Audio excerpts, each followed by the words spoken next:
Are we starting? This is happening. I've already hit record. I mean, I feel like in I'm fucking life, ready. Are we in fucking life, ready? I'm generally just like, have we started yet? So, are we having Guys? fun now? What are we doing? Let's fucking go! Are we ready? You do that. You do that a lot. You tell us to fucking go, and then I'm just like, goodbye.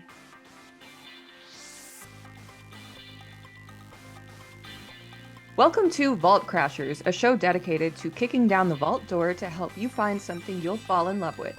Our mission, our creed, our code is this: to share our passion for Vault comics in a way that makes them approachable and accessible to everyone. We want you to find a comic book or graphic novel you'll fall in love with. My name is Nikki, and pronouns they, them. My name's Adair. My pronouns are she, her. And my name is Dan. My pronouns are he, him. Vault Comics, in case you didn't know, was founded in 2016 and is based in Missoula, Montana. They publish creator-owned horror, fantasy, and sci-fi comics and graphic novels. They have an imprint also called Wonderbound for middle grade and young adult readers, as well as a few more things in the works. VaultCrashers is dedicated to showcasing at least one Vault title, a first issue, or maybe an arc wrap-up each month, and we will hype whatever news is going on. We are also going to drink our drinks. Our drinks are going to be somehow tied into the theme of said book premise. Yes. So, what are we getting into this month? Today we are talking about Barbaric and kicking off the year of Axe. Could I sound worse? If you are not last episode. Yeah, that deserves like all the middle fingers. That is too soon. It was so weird hearing you talk again for the first time, because it was like, oh my god.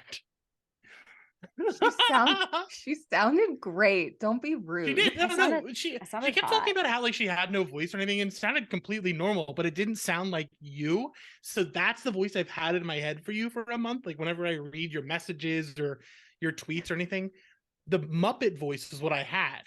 Now today we're talking about Barbaric and kicking off the year of the Axe. If you are not aware, Barbaric is co-created by writer Mike Moreci and artist Nate Gooden, colors by Addison Duke, and letters by Jim Campbell. Volume 1, Murderable Offenses, is available as a hardcover and trade. Volume 2, Axe to Grind, is available as a trade, and next installment, Hell to Pay, just kicked off on January 18th. Also, there is a one-shot called Harvest Blades with art by Robert Wilson IV. But there is more. The entire year promises more adventures with Owen, Soren, new characters, and of course, Axe. Corin Howell will take on the arc Queen of Swords. Another one-shot is set to come out, plus a couple other arcs, and, well, who knows what else. What I am drinking to honor this is mead, because why the fuck not? I went hard, guys. I did pure honey mead. It's Hidden Legend. What's on the label? It's a Viking. So the thing about this particular mead is it's from Victor, Montana, which is near Missoula, how it's pronounced, my hometown. So did I say it wrong? What did I say? I think you know that you said it wrong. No, I didn't. I just read it. You said Missoula or something like that. That is very wrong. I think you said it like you were doing like a haughty dialect, like you were like, ho, look at me, I'm so fancy. I was a radio. That's my radio voice. Your radio voice just straight up fucks up town names. Yeah, that's what he said. That's a radio voice. So I went with mead, one, because I was told that would be a good idea, because Vikings, barbarians, whatever. But also I liked that this particular mead, of the like 3 that I could get, was from, I know this particular, I've had this type of mead before. I've have friends who have like bottled there. The wax was really hard to get off, but other than that, it was great. Like, I'm very excited about it. Mead. Nikki, what are you drinking? So, my girlfriend is Soren, and I have a drink in her honor. The name of this cocktail is called a Necromancer, and it is an absinthe-based cocktail with a bunch of other liquor in it, but it's absinthe based, and absinthe is trippy, but it's meant to be like a green drink because green tends to be the color associated with Soren and Barbaric. So I'm going to be fucking shit faced because I decided to drink absinthe, and it's already past my bedtime. It is. There's like other things in it too. There's a lot of liquor in this. Okay, continue. That is a good color. It is. I tried to It's a like good colored drink. Yeah. You can't tell my color, but it's yellow. You just see a cat. What does that cat say? It says best cat mom ever, and it's a cat flipping off. Because I met a lot of your cats last time. I think you met like 2, but also that's a lot to me. I mean, out of how many you have? It's not a lot more than considering how many I have. But my sister got me this mug, so drinking it out of here. What are you drinking, Dan? Are you drinking? So, oh God, what I'm drinking. So the thing about Owen is that before he became what we know him as today, we know him. Oh, fuck! That's how they should always talk about flashbacks. Owen before we know him. I give that to Vault free of charge. That was really good. That was fantastic. That's the gold star of the episode. So before that, all he did was drink, fuck, drink, fight, fuck, one of my favorites. Drink. Go down on very large women. I think that was a giant because we see them later in the series. Oh. Now, what I'm doing I'm gonna have with the amount you drink, the amount he was drinking was probably cheap stuff. But he seems like a high quality, classy gentleman. So what I'm going to do in honor of Owen before we know him, is I am going to drink until I'm going to go full gulp one time, and then I'm going to explain the premise of this book. So, look how full this is. Look how full this is. Did you hear we're brilliant? Oh my God, that is obscene. This makes my tummy hurt. Ah, fuck it. Hold on. Did you get that at medieval times? Or maybe Pier 1. Okay, so shit. Barbaric. Barbaric is about Owen, the barbarian, who is now cursed to have an axe.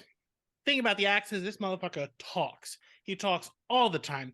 This little fuck gets drunk on blood. And you know what happens when you are with a barbarian? You get a lot of blood. Bigger problem is this barbarian can now only kill bad people. And the axe is the moral compass of this curse. So, at any point, if anyone is like, hey, Owen, we need a hero, we need you to help us, he has to go. He doesn't have a choice. Eventually, that leads him to find his witch necromancer friend Soren, who he goes on adventures with in Volume 1, Murderable Offenses. Volume 2, Miserable? Murderable. Murderable. I don't know how to read. So, then, Volume 2, we meet his brother Steele, who we meet him in the end of whatever. His brother Steele, who is now a vampire. He traveled with him for a long time, vanished, vampire now. We also, in Harvest Blades, this is what I want to talk about. We'll talk about it after your interview. But we also meet a wizard who no one knows who the fuck is. He was with him for a while, dipped out. What a fucking guy. Little mushroom. He's like a mushroom head. I don't know if it's a hat or it's his head, kind of like Toad from Mario, but a wizard. Can you put an image of Toad from Mario, but then with like a little wizard hat? I got it done. Happening. So basically, these people are traveling together, doing stuff, facing the past, facing the future, and it's a action pulp adventure. So it is sword and sandal heavy. It kind of has Conan vibes, but if Conan was said fuck a lot, which rules. It's violent. It's horny. The first volume is very funny, but you start to get more deeper themes and things like that as the series goes on, as you build on these characters. If you haven't read it, please fucking do. It's awesome. You can see there's a lot of dedication going to this series. Axe fucking rules. This series rules. That was only 3 beers, actually. So I got this beer stein. We went to a work outing on a Friday, and we ordered beer steins, and I finished 3 of them. And my coworker's like, we don't really want ours, so I got one of them, and it's a Goose Island. Goose Island. But because I will be spending more time here, I am drinking Can you put it? Yeah, It's out not of the as, skulls of my enemies. it's not as I bad as respect the that. last one. What are we doing? Oh my gosh, there's an interview. We interviewed somebody. So one of the things we did is we interviewed one of Soren's daddies. Soren has 2 daddies, and Soren is my girlfriend. So it was kind of weird to like interview my girlfriend's dad. But Nathan Gooden, who is a co-creator of Barbaric, the artist, yeah, we interviewed him, and he's a really cool dude. And y'all should just watch this interview. it will be heavily edited because It'll- of the amount we talked about hot dogs. We talked about hot dogs a lot. Editor's note, not only did we talk about hot dogs, we talked a lot about the comic, and there are quite a few spoilers. So, spoiler alert. We are here with the incomparable Nathan Gooden, co-founder and art director of Vault Comics and co-creator of Barbaric. Other titles of his include The Rush, Zojiquan, and Brian Sanderson's Dark One. We're very excited to have you. Thank you very much for taking time. And we must ask you a very hard-hitting question. First off, what is your favorite sandwich? So, my favorite sandwich. I'm gonna be basic here. I'm gonna go with fried egg sandwich. Good old fried egg sandwich with a little bit of Tabasco on it, like a little bit of lettuce and tomato. Oh, it's my favorite thing. Now, a more controversial question that I feel now we must discuss always after we discussed it with David D.B. Andry is, are burger and hot dog sandwiches? The great debate, right? I have to say yes. Like, if it's between 2 pieces of bread, it is a sandwich. I'm sorry. You can. Wow. The interview is over. Goodbye. You're canceled. Oh That's my it. I think if gosh, it's I between know. 2 No, pieces I of don't bread, actually. it's a sandwich. Yeah, there's a reason you're here, Nathan, and thank you for being controversial with your hot dog opinion, but that's fine. Okay, I guess we should talk about what the reason we're actually here. Hot Other dog. than I mean, why not? Yeah, Hot no, dogs, I think it's burgers, actually Barbaric. okay. I think that's going to be the tagline for the entire interview right there. Hot dog, burgers, Barbaric. But we didn't really talk about burgers. Like we have, Oh man. but like you can't say hot dogs, burgers, Barbaric without talking All right, so about. there's this burger in Anyway. Seattle, and it's called Barbaric. Yeah, Barbaric. Okay. So we're here to talk about Barbaric. And really, one of the first questions we have that's related to the comic is, do you have a favorite published panel from your work on Barbaric? So the key word there is published panel, because I have one panel I drew like 2 weeks ago that is my favorite, but I can't spoil that yet. So favorite published panel, I have to say the first page, panel 2 of Axe to Grind, number 3. So the final issue of Axe to Grind, when Steel is ripping the orc in half. It's my favorite because up until that point, like the orcs are they're the most physically intimidating creatures in this world so far. And then to see Steel when he's gone into like his berserker vampire mode to like literally just rip one in half with his bare hands, you're like, oh, this guy's on a different level now. You know what I mean? Like, so it was. I think that's my favorite panel of like just see like the brute strength of Steel and again like going ahead a little bit, like knowing where that goes. I think that was my favorite panel because like it's really Steel's moment of like, I'm a real character here to stay, you know, like I'm here for the long run. So well, it was a great example of like stakes being able to be changed by art. Like it did feel like the stakes did change in that. That's what I liked about it was like, because at that point the orcs are like the most physically intimidating, you know, that they rule the panels, like they're the heaviest thing in the panels until that moment, and you're like, oh, Steel now takes over the weight of the panel. Yeah, no, I love that. I was also, Nikki knows what I was looking at earlier today. So I've been doing like a little bit of rereading of Barbaric in preparation for our Barbaric episode and like honoring Year of the Axe. And I had forgotten about the scrotum like pop. Oh yeah, panel in the very beginning. Like I think it was amazing, and also I was just like, I don't know what to do with this. Like, it makes me hurt. It like evoked emotion for me, but I had totally forgot about that. And I sent a video to Nikki of just the scrotum. And all she said was scrotum. Like, I think that was it. I was just like, this is amazing. I forgot about it, and it was great. It's so impressive to set the tone of a whole comic. And I think I love that so much about Barbaric is you've created this world, and there's this one panel you do where it's very much in the opening where he has the 3 people that he's supposed to kill, and there's the guy who just stole.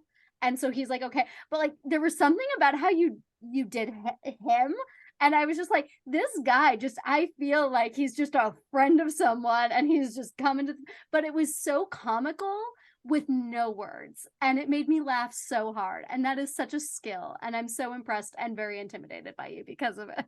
I think what makes Barbaric special for me, for the readers, for Mike is, he and I really did go 50-50 on this. Like, it was, how much story can I tell without the words, and how much story can he tell through the words? And it's like, we try not to overlap at all. You know what I mean? It's like, there are layers of storytelling that, like, of scars that you'll see on characters, and like, and that's you saying, as far as like going back and reading, you'll see scars on characters, like a scar on a cheek or a lip or an eye.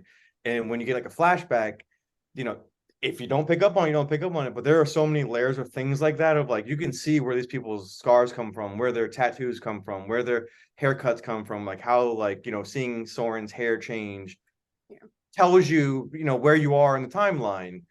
And I think that was just like, Mike trusting me to like tell half of the story, like just through the art. Like, we don't have to do a, caption bubble and be like, hey, meanwhile, on the other side of hell, this guy, you know what I mean? It's like, if you pay attention to like the visuals, you can kind of get where we are in the story, I love that. It does really feel like an amazing collaboration between the two of you. It feels like, you're both the parents of this piece. What was it you were saying, Nikki? I do not need to say that out loud. Oh, okay. She was referring to okay, I was just gonna be like, I'm like, no, are you gonna do it? You can do it. No, I was just gonna be like, it's gonna be said whether or not you want it said. No, it'll get said when it's said. I just want to throw in there that the character design for Axe is amazing, because how do you get it's an axe, like it's an inanimate object, but so fucking expressive, like drunk or sad or pouty. I really love, and Hell to Pay just what that first issue, just like, he just is so whiny, but you catch it all like in his faces. He's just like, he's turning into like a baby. Like, there's one spot vampire drunk Axe where he has a blanket on. They're like around a campfire, and he has like Soren put a blanket on him. Like, oh, poor babe. Like, yes, like I absolutely love that. And one of my favorite things about your work is how expressive characters are. Like, you just nail that, and it doesn't matter the genre or anything like that. You tell a story with facial expressions. 2 of the hardest things to draw are faces and hands, to get the continuity down, and I think that's 2 of the hardest things. Yeah, but they're so expressive. Like, I'm sitting here talking, I didn't even realize I'm talking with my hands, but like, they're so expressive. You know what I mean? Like, you can get so much emotion out without saying anything. And I think that's that's kind of like where I go, because this is a very character-driven story. So I think the characters are super important to like really know what's going on, especially with Axe, who he misses his boy, and he's become this whiny little character now, and it's like, I love Axe. It's also very cool to see like physical Axe now existing out in the world. Is that like an interesting thing to see something you created visually like out in the physical world now? So cool. So I did. So I think it was C2E2 was. Yeah. I saw a cosplayer dressed up as Batman from Dark Knights of Steel in the DC universe. And to see Axe and him kind of like battling, I have a picture in my phone of it. That was like, because I did an issue of Dark Knights of Steel, and to see Axe from Barbaric and those 2 characters I drew, it was insane to see them in person, like fans like dressing up as them, and like, it was so cool. It's great though. Like, I love that. And I love the reaction that people who went to the Vault booth at both, I mean, I only went to Emerald City Comic Con and also New York City Comic Con. And so, but it was very cool to see when people be like, can I see Axe? Yeah. Like, Axe is his own celebrity. Yeah, he is definitely the star of the show for real. Like, and I think that's what Mike and I realized after the first initial push of Barbaric was like, this world is through him, not through Owen or Soren per se, or any Steel or anybody. Like, this world is through Axe, and so like we definitely gave him more of a personality, more of a voice in this one, and like you'll get more of his backstory. And for one thing, without spoiling too much, I can't wait to see when fans read when Axe meets another sentient weapon at this point. It's a really cool story. It's awesome. It's really funny. And it's like, if you know anything about Moreci, it is completely effed up. Like, can I cuss? Yeah, you can swear. We swear all the time. It's completely fucked up. It's one of the most fucked up storylines in this world. I'm like, Moreci, that is dirty, man. I love so that. It's really cool. It's really cool. And it's really cool to see Axe kind of become like this icon almost, Yeah, I would definitely say icon. And that kind of like knocked off like one of the questions. It's like something, I know, kind of like, yeah, like something you're really excited to share. But well, also it was funny when you're like, Axe is definitely like the main character, and I was like, he might debate you on that look, one. we don't need to go into my obsession with Soren. Like, that's not for right now. Their girlfriend is Soren, and that is okay to have a fictional girlfriend. And Dust from Wasted Space is my boyfriend. True. It's great. I love it. Dust is amazing. Yeah, no, I have like Vault is really like giving me just relationship goals, like left and right. It's kind of, and no, not gonna say it. Not gonna say it. Nope. Okay, fine. You don't say it. I'm still not gonna say it. No, and no. I did appreciate that, like, very like distinct segue to avoid answering the thing. We'll see if I get there. I'm not drinking. Like, maybe if I had a drink in me. I saw a cup. I just assumed there was wine in it. Oh, okay. Thanks for that. Like, I guess no, you were drinking wine out of a cup last time. Was I? There's sake in here, so okay. Well, I'm not judging. I just want people to join me. Okay. I'm gonna drink. And do we have any other questions? We do actually have a lot of other questions. It's not like, it's just things are happening. We sometimes start crying. Like, normally one of us cries at least once during an. I cry. I cry. Like, it's like laughing, crying. Oh, got you. I was like, DB Andrew made me cry over hot dogs. So I was crying over hot dogs. It was so funny. Yeah. And Dan made me sandwich. Dan McMahon made me cry about something, but I can't remember what it was. So Nate, how do you feel your approach was different with Axe to Grind and Hell to Pay after the hiatus with Barbaric? Definitely was needed for me to take a break from Barbaric for a minute. So my approach to it was very much based on the fan reaction of like seeing how many fans, like, there was like a Facebook page and like Twitter accounts and like fan accounts, stuff like that. I'm like, this is insane, definitely just seeing how much people enjoyed what Mike and I did really gave me the drive to like really take this and push it further. It made me approach this more of like a good improv class, like with Mike. I was like, as far as like not checking boxes, but like, how do we yes and this, like good improv. How do you he'd come up with an idea like yes and then he'd come up with an idea back and I'd come up with an idea back. I'm like, yes and we just kept building and building. So like, and we end up with this big universe, and it's like, okay, like I'm ready to tell this now. It took a while for us to get there, but it was definitely my approach of like, okay, we have a clear path the next 4 years, I'd say. We had a plan for like 4 years of content. Like the year of Axe was like, this is just this jump off. This is just a jump off. Like, we want to ride this thing for a while. So, and we want you to. I appreciate it. I love hearing it. Like, we make this for you guys. Like, I love drawing stuff that people like to read. Like, that's why I do this. Like, I love when people like comment on like the little details in panels, like the little tiny things I put in there of like, and I promise they all pay off eventually. It might not pay off in this arc, it might not pay off in the next arc, but all the questions that people have about little things here and there, they will pay off eventually. They are in the works. They are in the plan. Your little Easter eggs. There are a ton of little Easter eggs. Like, it's so funny going back to what you were saying about like the first issue of, you know, him popping the guy's scrotum. There are things it made me think about the first issue again, because I haven't thought about it in a while. And I'm like, oh yeah, there are like 2 Easter eggs in that issue that like that will pay off in like I think the next arc they'll pay off. You know, finally you get to go, oh, that's who that was. That's what this place was. So Oh damn! So you can't spoil it yet. can't spoil it yet. No, we're a little. Maybe I when can we're done spoil. recording. I can do some spoiler stuff for Hell to Pay, but Born in Blood, stuff like that, I can't go that far yet.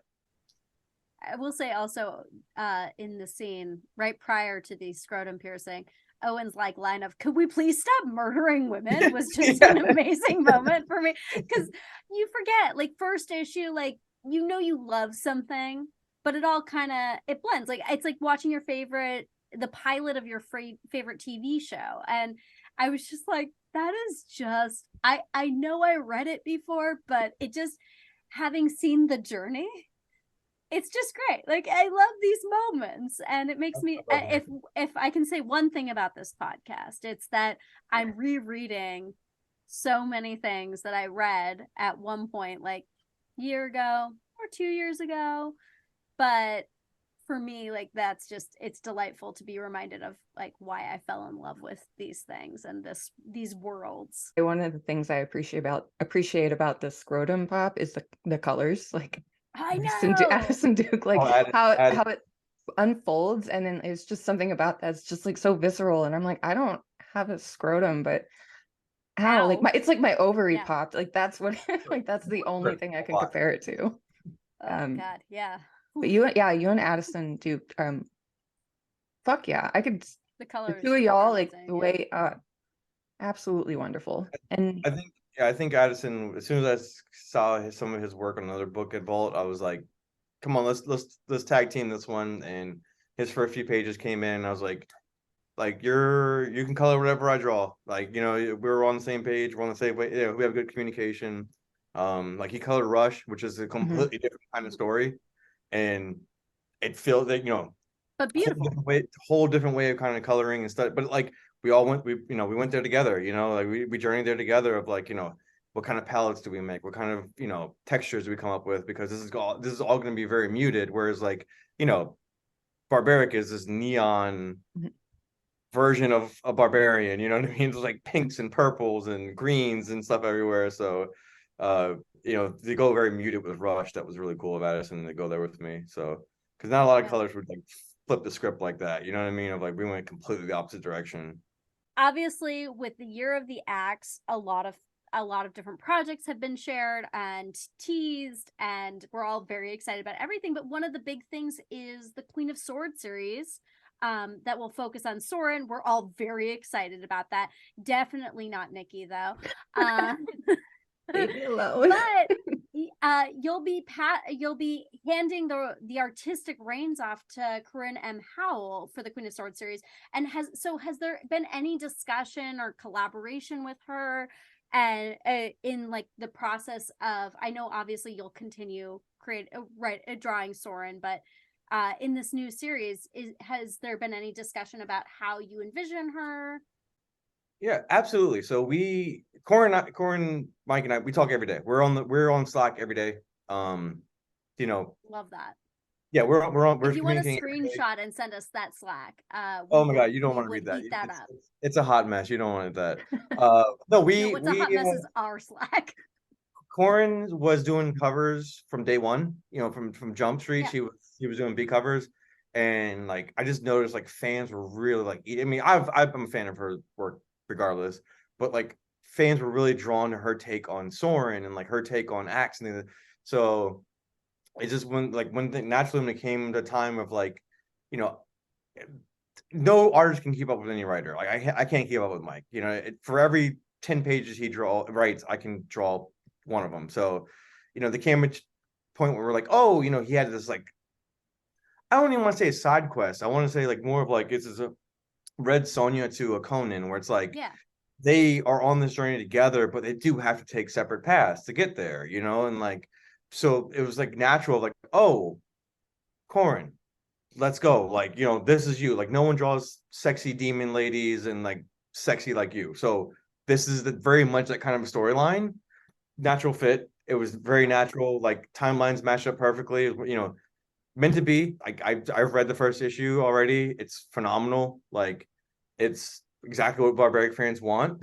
It's exactly what we want. Is it what Nikki wants? It's exactly what Nikki wants. It's exactly like they're I'll just say we have to go to a different printer to get this one printed. Oh, yeah. I am so excited. It's about more than just Soren, though. It's like it focuses on all the female leads of like Ka and Soren and other people as well. I can't say it because it hasn't happened yet. So there's another character. I'll say based on you learn where Soren got her powers and her tattoos from, more especially, like, more specifically her tattoos. You find out who tattooed her and why, and we can just call it Mommy Soren. Maybe they have kind of the same thing going on. And maybe you'll have a new crush, Nikki. I can have multiple crushes. Like, that does maybe not you'll stop have a me. new crush. Because maybe I'll have a new crush. This is so you find more about like this is like that journey of love that down like Soren's finding herself, and and it takes her away from Owen because Owen has to do his own thing. Which is where kind of like where I focus, and like and they'll come back. They come back in the end, and they have to do their thing together at the end. But like it's a moment for them to step aside and kind of do their own things. And like I said, you learn a lot about Mama Soren's past. Well, see, I can't say that because I don't know. Dead Hearts kind of becomes Mama though. Well, I mean, I would say yeah. Well, I would call her Daddy actually, but that's you call a lot of people. Daddy. There are a lot. Listen, there is a lot of tension in this series, and it's part of the story, and it's wonderful. It's a lot of tension in Queen of Swords. There is so much tension between all the characters, and like who's Dom, who's not. You know what I mean? There's a lot of it. Like, it was written just for me. Oh my gosh, this is oh gosh. But there are a couple characters I can't give away yet because they haven't been revealed. So it's like, okay. I'm so excited for all of this though. It's great. I love Barbaric, but also I just love when you get like strong female characters. I think that this is a conversation that me and Nikki have had multiple times, is just coming into the comic space as someone who is either female or female presenting. You feel often either misrepresented or underrepresented, or just that you're not taken seriously in the space. So the more that these characters exist, I feel, we can talk about like people like MJ and Gwen Stacy, but they are there for the most part, to be the girlfriend or partner of the hero, and to have heroes. And this is something that Vault does, in my opinion, very well, is to have strong women. And it's great when they are tough and not just seen as, an object. We like that when they don't get fridged, and that's great. Yeah.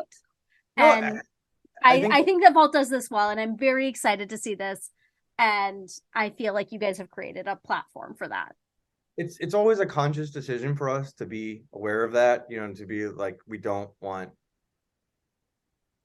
to be that company that, we want to be, you read Rush, that's a strong, like, you read Zojikon Rush, you know what I mean? Like, clearly I'm drawn to that kind of story myself, you know what I mean? Like, and even going back to the very beginning of Powerless, like, the main character was a homosexual man, like, you know what I mean? Like, I thought it was important to like tell other stories other than like, oh, the straight white man's plight, you know what I mean? So it's a very conscious decision, and I think because of Queen of Swords, I wanted Corin on it. Mike and I wanted Corin on it. Of like, look, this is a strong female lead, so I would love, not even just lead. They're all, the whole cast is female. You know what I mean? Like, and it's like, we want proper representation. Like, I'm comfortable drawing like a few characters that I know of, like Soren, Deadheart, things like that. But like the entire team, I'm like, oh, I would be more comfortable letting, someone else, take the lead on it, and she does. Corin and I do go back and forth as far as like, she'll tell me what, even in like Hell to Pay, like, hey, let's present Deadheart this way. And I will say, as the female audience, it is appreciated that you create that space. Like, it is great. I wish more people kind of factored in and like didn't consider. I feel sometimes like women are treated as props in the pages, like, and like not everyone obviously, but there are times, and like growing up wanting to see myself represented, it was really hard, and like the options weren't very limited, and I wish that this kind of stuff was around when I was growing up. I think I would have had a lot more self-awareness and a lot less taking bullshit. And so thank you for doing this, because I know that there'll be someone in 10 years that's like, yep, I read this, and that is why I am the badass I am. And I think that's a huge thing. If you can reach one person, right? That's the goal. Just get one person to be appreciated of, to know it's okay to be themselves. Like, I think that's the goal. Like, I remember when designing Soren, I was like, Mike, I'm giving her head to toe tattoos. I'm giving her sleeves. I'm giving her, you know what I mean? Like, I'm tatting her up, and like, this is like, I don't see it. When I'm out there in the stores, I'm in the comic book shop, and I don't see it. You know what I mean? I'm like, but there's so many stories that can be told through that. And so like, we came up with a way to like really incorporate that in the story, which you'll learn in this arc of like why that happened, where it came from, and you'll have a new crush, Nikki. I appreciate that. I will say that even though Soren is like my crush, and it's really what Adair said, it's seeing someone who looks like you in a comic, and the dark hair and the tattoos and the witchy shit too. Like, I'm wearing like a Ouija board shirt. Like, I've got witchy shit all over my house. My favorite thing about Soren is she just doesn't take shit. She's like, are y'all done? Like, what is wrong with you? I think one of the lines is like, stop being like babies or baby barbarians or something like that. And I just love that she's fighting. She's vicious. She's savage. And she's like, I'm not going to take any shit from y'all. I'm not going to take any shit from monsters. I'm just done. But when you get her out of this sort of fighting mode, she's very like, hey, are you okay? Like, are you okay? Yeah, yes. Which is, and this multi-dimensional character, and I love it. That's it. I really appreciate it, because that's what Mike and I really wanted. We wanted very layered characters of like, there are moments that like they will let their guards down. There are moments that they will be someone different. There are moments that will grow, but like we wanted layered. Like, it's like she changes her every arc. She's different. Like, and she's changing as a person as we're reading her. Like, as human beings do. Yeah, that's part of it. And like, it's just, I appreciate like people picking up on like what we're trying to do with these characters, because it's a very character driven story for us. Of like, we really wrote this story around these characters to start with, because I'm like, I want this necromancer to be just this rock, like punk rock, like covered in tats, like necromancer. Like, I haven't seen it before. I want to see it.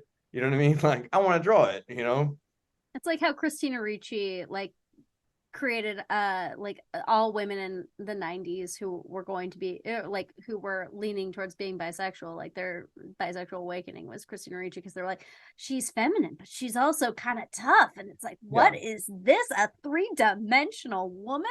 Right. Oh my gosh. And then, like, even like in Barbaric with Steel, it's like, oh, you see him in bed with women, you see him in bed with men, you see him in bed, like, yeah, love it. He's still a badass. I love that. I love that journey for him. You know what I mean? Like, he is.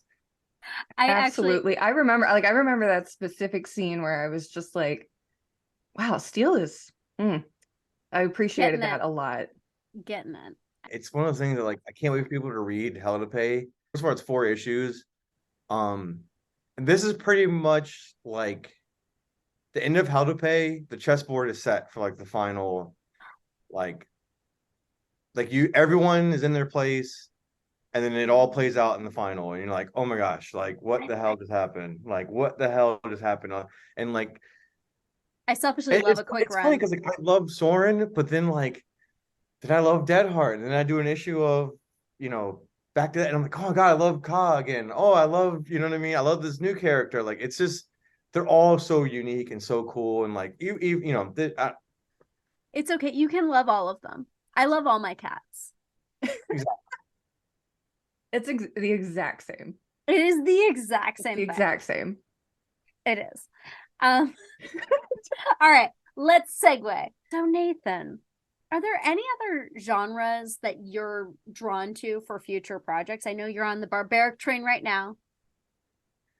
So right now, so I've done a little bit of everything. Zoji Column was like this twisted, mind-bending kind of trippy drug thing. Barbarics are fantasy. I did I did some sci-fi and I did some superhero stuff with Powerless. I would really like to do a crime, like a film noir kind of crime. Like, if I had to say there's one thing on the table, that would be that. If I want to do like a good dark like film noir kind of crime series. I can see you doing a little bit of a thriller. Yeah, I wouldn't mind doing that. Like, I love a good murder mystery. You know what I mean? Like, I could go for that. Like I like confidential kind of story. So writers, if you're listening. Yeah. I hope, I hope yeah, all the writers. let's manifest this. Yeah, Bring it out. Writers, someone come up with a great noir series that, oh man, I would love to see what you could do with that. Mm-hmm. I would kill for that. You would kill for it? Would I be a Dane to kill for it? It was this podcaster that came up with the idea. They're the ones that killed somebody to make it happen. You just said you were going to manifest it. You're manifesting like really hard. Like, okay, sorry. I will not murder anything for this, but I would kill it in the promotion, because I am the hype man of Vault in many ways. Appreciate it. I do a lot of random shit to hype Vault up, so I would do that for you.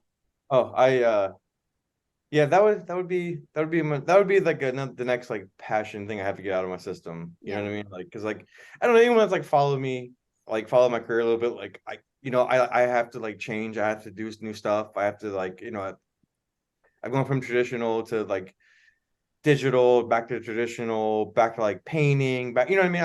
I like to stay fresh, like just try new things. Are you saying you want to evolve as a creator? Oh my gosh, what? Jeez. Is that lame? Weird.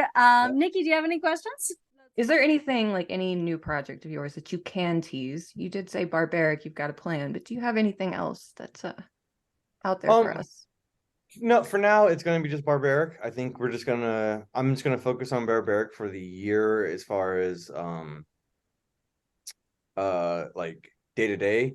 I do have another project in the works that I cannot mention yet, but I do have another project with someone, a first time creator that we came up with. So I'd be writing on this series. So it's a first time for me. Cool. So it's gonna be slow. It's gonna be a slow process. So like I can't say like, oh, it'll be coming soon. It'll be coming eventually, but like being a first time like writer, it's gonna be a bit of a process. So but I bet it's gonna be amazing. I'm excited. It's going. We've got it. We've got stuff in motion. But no, for now it's gonna be Barbaric, focusing on that. Doing doing covers for series, and doing like we're gonna Tim Daniels and I are gonna bring back Vault Vintage this year, so that'll be fun. Yeah. I always love doing those things. It's like just like a history lesson when we talk to Tim Daniels. Yeah, so bringing that back, but yeah, so that's it. I just think Barbaric, there's a lot. It's basically a monthly comic this year. So, and yeah, if anyone doesn't know like how much work artists put into these things, like to put out a monthly is a ton of work, especially because like Barbaric, some issues are, the issue I'm doing right now is 28 pages, so it's not even a standard 22. You know what I mean? It's a 28 page issue. Nathan so it's hasn't slept in 2 years. Oh my god! Oh my gosh! No, I love Barbaric though. It's easy to keep going. Like, just put on some good music and just keep drawing. Like, we keep it fresh. Keep Barbaric fresh. So it's like, you know what I mean? Like, it's each time you pick up a new book, you're gonna be like, okay, where are they going with this one? You know what I mean? Like, where is this one going? This is strange. May I ask, do you have like a certain artist or playlist that you listen to when you're working on Barbaric? Ooh, Barbaric Deftones. Ooh. Nice. Deftones, yeah, Deftones. Trying to think. They're the main they're the main ones for Deftones for Barbaric. That's like when I'm like in my creative mode, like trying to come up with like visual, like trying to come up with like concepts, things like that. That's the main one. But once I'm like jamming, it's pretty much anything. Like I can listen to anything, get going. But yeah, like when I'm in that creative headspace for Barbaric, when I'm like I need creature designs, I need like background designs, things like that. Usually Deftones. It goes from there into like new metal or like death metal stuff like it goes in those directions. You know what I mean? So I love that. if you can't tell from Axe design. I'm as excited to draw it as you guys are to read it, and like I hope that comes through in the pages. It does. Mike Moreci mentioned this briefly in another interview, but like, so his favorite new character is his character named Frogley. So he's like this British colonial time guy in hell. He's a frog named What does he Frogley. do? It's the stupidest thing in the world.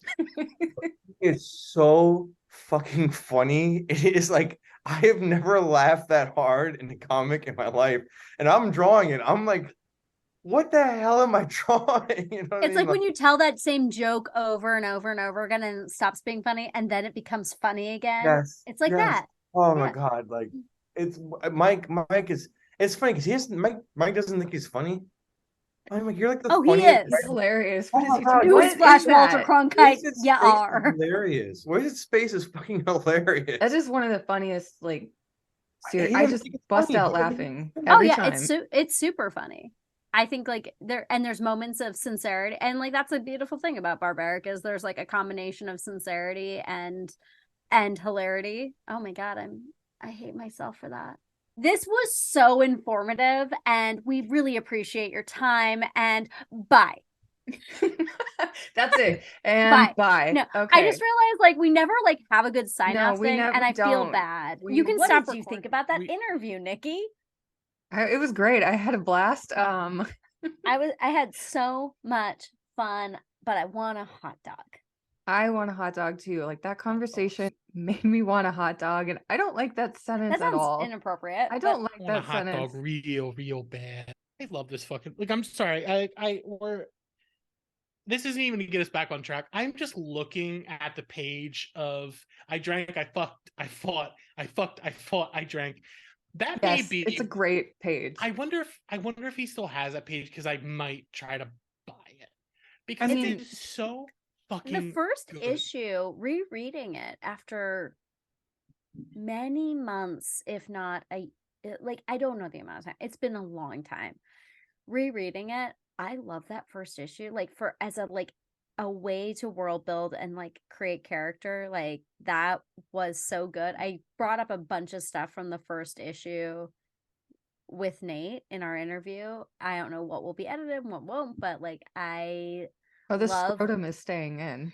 Well, yeah, actually, that's a great way to talk about it, though, is like there's so much. And I think, like, we talked about favorite panels in Barbaric. I think this is a great time actually for us to talk about that. Like, what our desired panels are. And through the beauty of video editing, Nikki will put up a photo of the panel.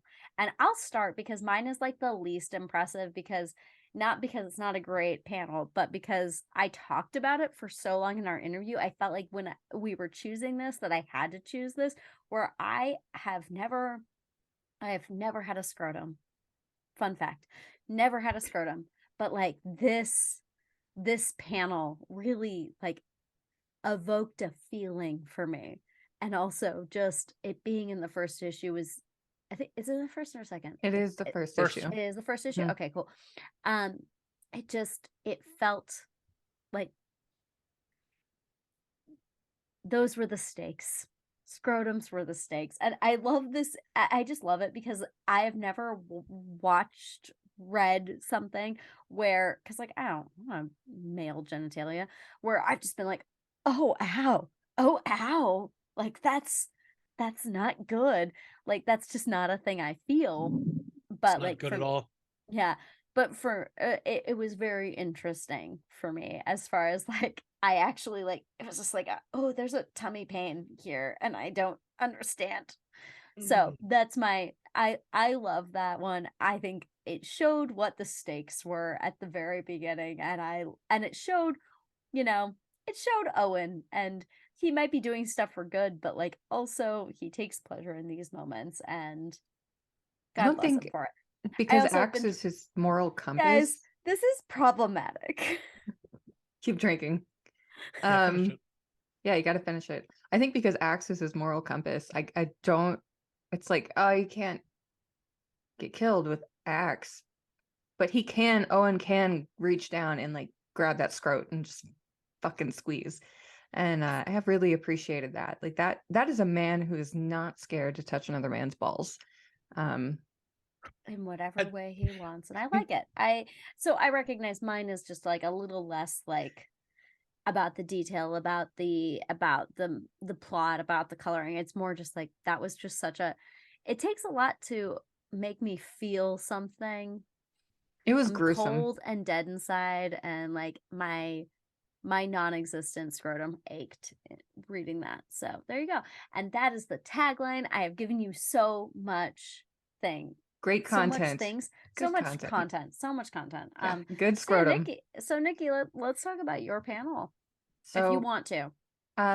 My panel is from, oh my goodness, I knew exactly where it is. It's volume 2, so Axe to Grind. And I think it is the first issue of that. And it is a moment when a vampire thinks they've got Soren, so convinced that he's got her. And her tattoos, just like all the sword tattoos, just pop out. And he's basically he's just stabbed and he's immobilized.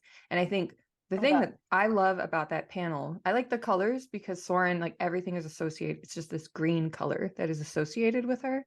And that's my favorite color. She's also my girlfriend. But I think really, honestly, what I love about it is it shows that Soren is not just some like side helpless character. Sometimes, and in the first issue, even she plays as like, oh, I'm so like helpless. Oh, they're going to get me. But then she snaps her fingers and she's like, no, bitch, I am all weapons. My entire body is a weapon. And she's not sexualized. She's kind of sexualized in some of the covers, but in general, she's not sexualized. It's just like this is her body. It's female lead. Yes, she's a strong female lead. I mean, that's why she gets her own arc with Queen of Swords. But I love that panel because it's very much, it shows her character. It shows who she is, where she's just like, I'm not helpless. I'm an incredibly powerful person. Mm-hmm. I don't need anyone to help me with shit. And that's who she is. But the other side of it is she has a lot of vulnerability. And we did talk about that in the interview. It's one of my favorite panels. I have another one that is also probably one of my tops, but it's too close to what Nate mentioned in the interview, so I didn't bring it up. Okay. Dan. Before we get to my panel, I do want to ask you your feelings as Soren's girlfriend. Her tattoos for her magic. So her tattoos turn into weapons, right? Let's say I have a sword on my arm, like right here. If I pulled that sword off, do I then have to get another tattoo of a sword? Mm-mm. Because imagine the dedication to that paint. So it just goes back. Well, I mean, she like, so there's in the very beginning, like in the first issue, after, so she's introduced and she's being like held down and they're like, she's a witch. Then she uses her weapons and then she snaps her fingers again, I think, and they all kind of just like I think that's back. what happens. Yeah. Yeah. So there, it's part of her magic is to have those swords. It's funny that you say that because the other question I have is I might have to edit this out. No, I want to talk about the I am a weird person. I love talking about logistics. This is a logistic things. If there's swords and they're really sharp, there is one cover that Tim Seeley did where she is like bare ass naked. And she has no pubic hair and she has a sword hilt right there. And I'm like, does she pull that out? And it's like just as effective as a Brazilian. And it's just like all of the pubic hair disappears and all of her body hair goes. Like that's where my head goes with some of those swords, like logistics. Like I'm like, does that just slice it all off and she doesn't have to deal with like waxing or whatever? And I could do a whole tangent about body hair in comics, but I'm not going to. I have a lot of feelings, and none of which I feel comfortable sharing while we are recording. As someone who doesn't get waxed, that does sound like an easier way to get things done. Let's talk about your panel, or we can panel. not talk about pubic hair. Anything, either one. One. I love, like, other podcasts probably just going to talk about like how cool the blood is.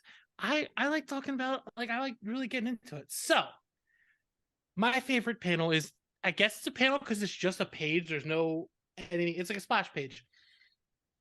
I typically don't like fantasy stuff. Like, it's just not something I'm super interested in, because with this stuff, the pulp action stuff, typically there's not a ton. We get it. Fantasy can suck a dick. No, I love this stuff. Like, these things get me more into it. I drank half a bottle of mead, and this is a horrible choice I've made in my life. Anyway, your panel. Let's fucking talk about it. Tell me about the panel. So the first volume of this didn't have a ton of emotional, like, stuff. I like feeling feelings. The second volume is where, like, you're like, oh fuck, there's like a lot going on here. And we meet Silver, who at like the prime point of volume 2, like where he should help them, he can't. He doesn't want to fight anymore. And he starts telling Soren, like, what'd you say? You said, what did I say? Soren, not Silver. Yeah. He is talking about the past, what they did, the armies they fought, everything like that. And it's this beautiful page that just, after, like, he's like, we fought for glory and we did all this shit for, like, we were barbarians, we fought for glory. And the page is him holding, and I think this is how you pronounce it, Ganellan, his sword, in his hands. He is covered in blood, surrounded by just tons of dead people. And it says, with his unique text box with this cool sword, the lettering in this fucking rules. It just says, what fucking glory. And it's just like the emotional weight of doing all of this. Like, what did he fucking get out of it? He's a fucking he was a vampire's not assistant, what do you call them, a thrall. Yeah. Yeah, I think that's it was the turning point of this series for me, that it was like, this isn't just going to be pulp. Like, pulp is a thing of the past. Like, we do things with, the book is super fucking fun. Like, it doesn't have to, like, have a huge overall message, because it's just a really good book. But, like, examining what they've done, and, like, him being like, I don't want to do this anymore. And we see it more in the beginning of volume 3. Like, I'm very excited to explore his story, and I didn't think I was going to. Like, I had only read volume 2, issue 1 before we did this episode. I just fell off because I am who I am. It fucking, oh god, there's like almost sci-fi elements to some of this stuff. Like, in volume 1, we have that, like, weird tower which kind of looks like a Kirby era, yeah, it does, crisis level. Yes. Like, it's like a big, it looks like a fourth world, like, what the fuck is this? And then what's the Gladius, he has these, like, cool tubes, and I'm like, this is really fucking interesting. I think something that they have done with Barbaric is they're like, this is fantasy. And for me, when I first read it, like Murderable Offenses, like, I bought a copy of that for all of my D&D friends, because I'm like, this is like basically a campaign that has gone totally fucking chaotic. But what it is the storytelling in it is like, let's take fantasy, but, like, fuck it. We're drunk, bit of Hellboy. Like, let's just make it a lot more chaotic and have strong women leads as well, like strong women in it as well. And that's why I like Barbaric, because there is character development. You're very right. And especially with Steel, when you see this moment of like, I can't do this anymore. You can't just be a violent, bloody person all the time. And so that's where there's like emotional stakes in it. And I love that Mike and Nate go there with Barbaric. It's absolutely wonderful. It is. With the D&D vibes, I really got that in Harvest Blades, because, like, they have that random party with Owens and, like, this character we know, and there's these, like, randoms, people betray. Like, it's like it is a very D&D, like a tabletop vibe, because, like, you're like, oh, there's these, like, really cool characters, and, like, you never know what's going to happen. And I like that a lot, because then you get to explore that with one shots. Like, you get to see other stuff. How did you feel about Harvest Blades? I would say with Harvest Blades, what you get is, I think that's when Deadheart is introduced. So we have two characters who come back in Hell to Pay that are introduced. And what is wonderful about that is, like, this is the beginning of some strong female characters. Also, you get the wizard. You're so excited about this wizard. You see some of Owen's past, and I would say that, like, sometimes it's like this is a one shot, but sometimes you do like a flashback style something, and you're like, what's the point? What are the stakes? How does it move forward? Something about this one shot, and something that you see in Barbaric in general, is there's a lot of Easter eggs, and there's you could not, like, it's possible you could miss the one shot and you don't miss anything. What happens is, if you read the one shot, it makes the world building, it makes the universe, it makes the reading experience of Hell to Pay and everything going forward richer, and everything else that you've read. And I think they've done a really good job with that, is making these volumes like Murderable Offenses and Axe to Grind and Hell to Pay and everything that are almost standalone. And so something like a one shot with Harvest Blades, that just enriches the entire universe, and it gives us characters that are gonna come back. And we see those characters come back in Hell to Pay. And it's really easy for me personally to, like, see a one shot and not be in a rush, just to be like, oh, okay, well, I'll get to We're it. not But reviewing The Rush right now. I love you. Love you. We can I'll talk about Nate got 'em. Gooden and Addison Duke and The Rush, like, that's like another time. But we're not talking about it right now. We're not talking about it right now. I think it was in the interview.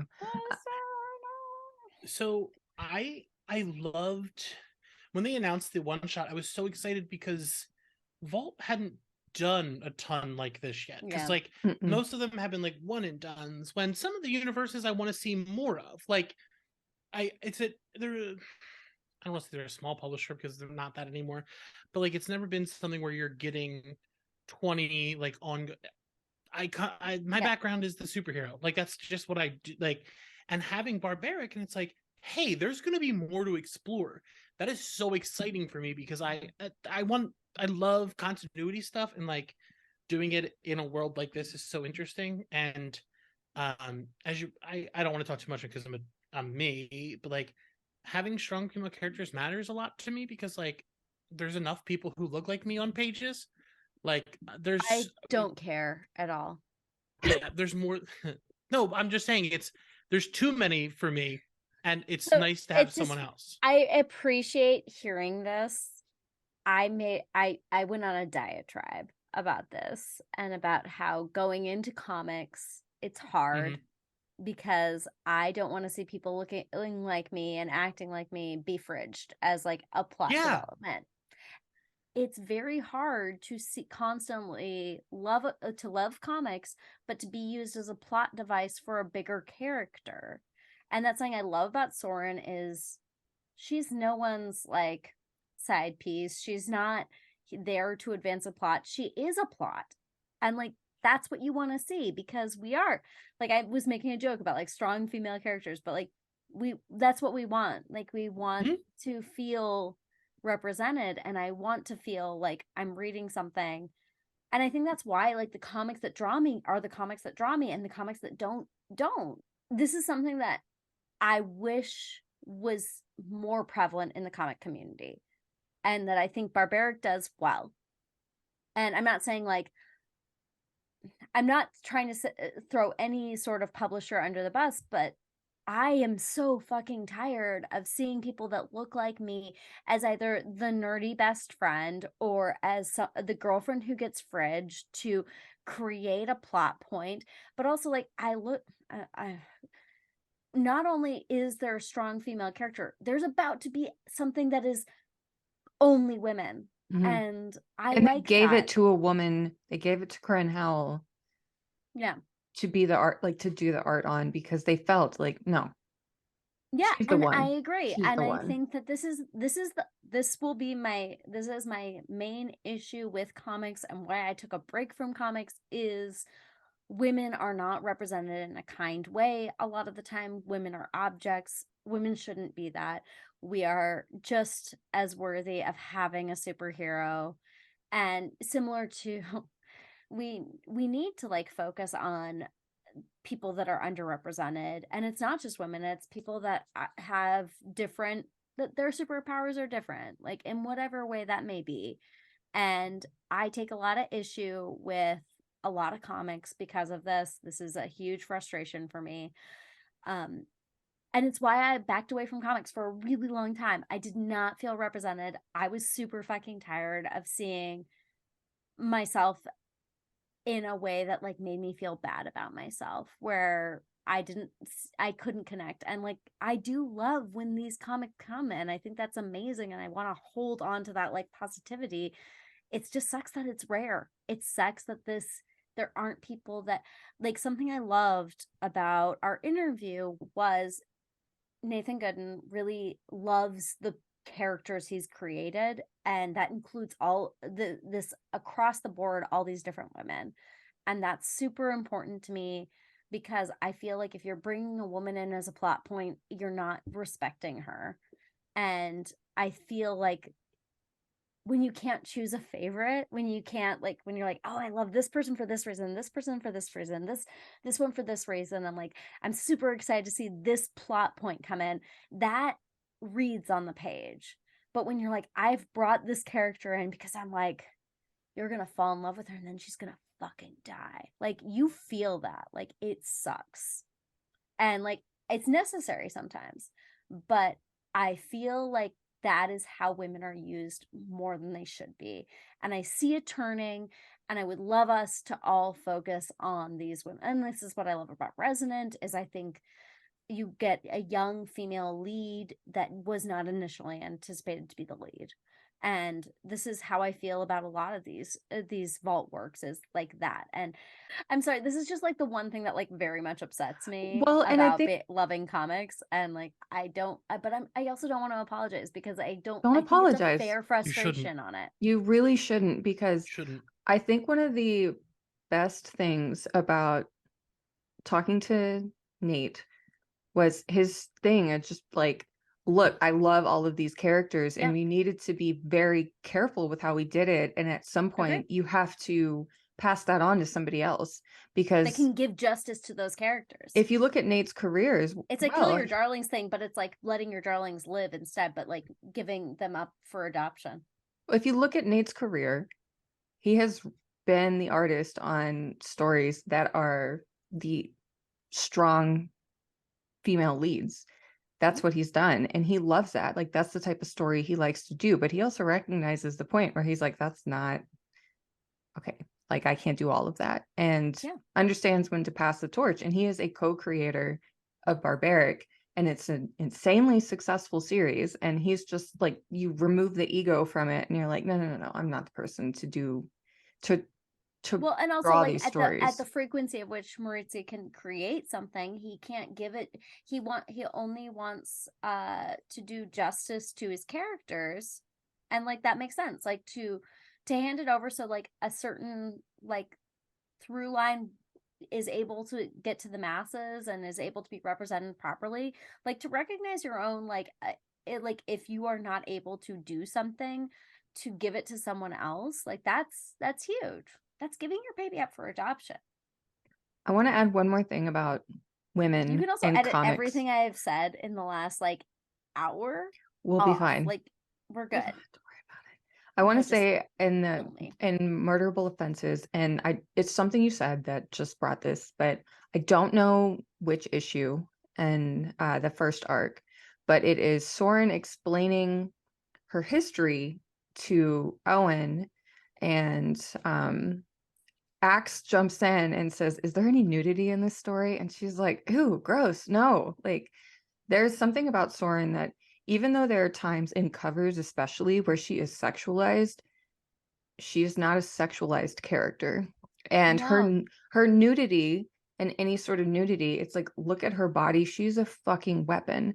And when you go back to the history of comics and storytelling, you have a lot of women whose femininity. I don't even know if I just said that right because I've been drinking, but like their feminine energy is this sort of femme fatale thing. Like that's the weapon. And what you have with Soren is like you have her history as a necromancer, and then you have all of these tattoos that are also weapons. Her nudity, and people associate, sexiness with nudity, but her nudity is way, way more than just sexy woman. She is so a weapon. Interesting.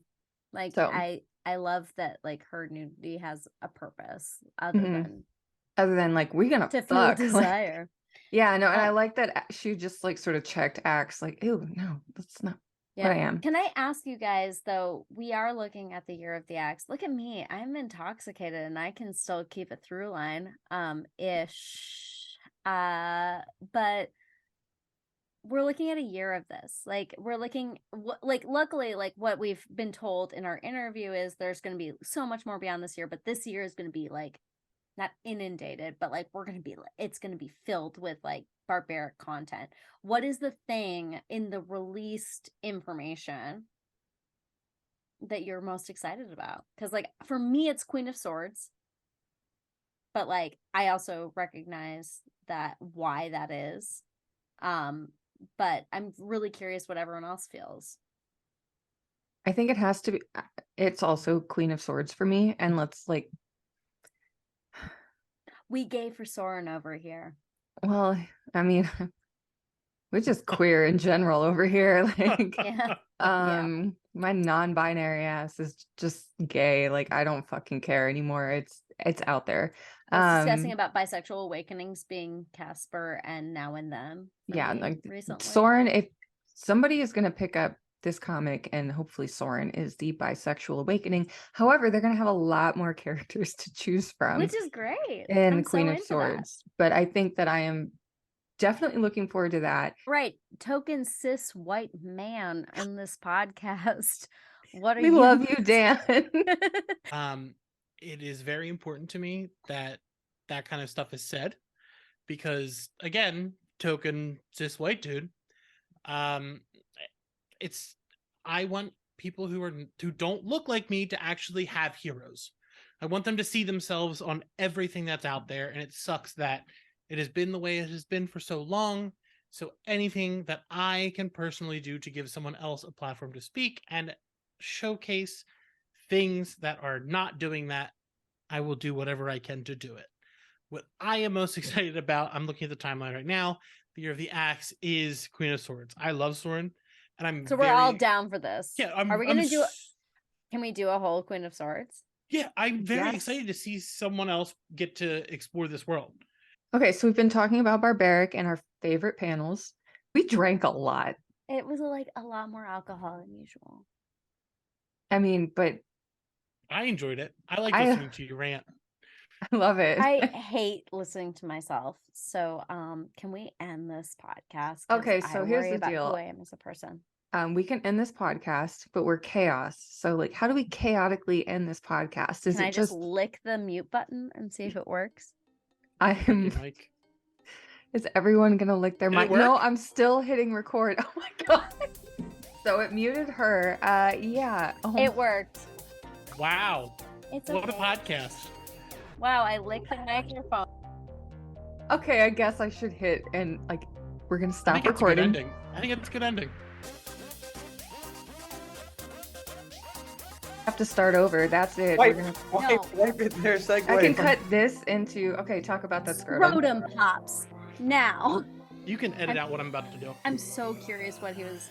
Oh no! Oh no! So this you can cut out if you want. That's so foamy, dude. Do you not know how to pour a beer? You give me a hard time when I just want to spend time with you. This is just a bit to spend time with my friends. Okay. This is why I'm here. Okay. Okay. Are you gonna tell us to like? Are you gonna insult us this time, or like tell us to lick your ass like you normally do? We get at least one of those an episode. Listen, my insults are out of the bottom of my heart. The bottom of your ass. I no. But hit stop recording. I don't know why you haven't stopped. I have to pee really bad. No, I'm just waiting for it to be as chaotic as possible. Oh my god, you just said that. My dog just peed. Damn, me too. Because I don't want to piss my pants. Okay, and stop recording.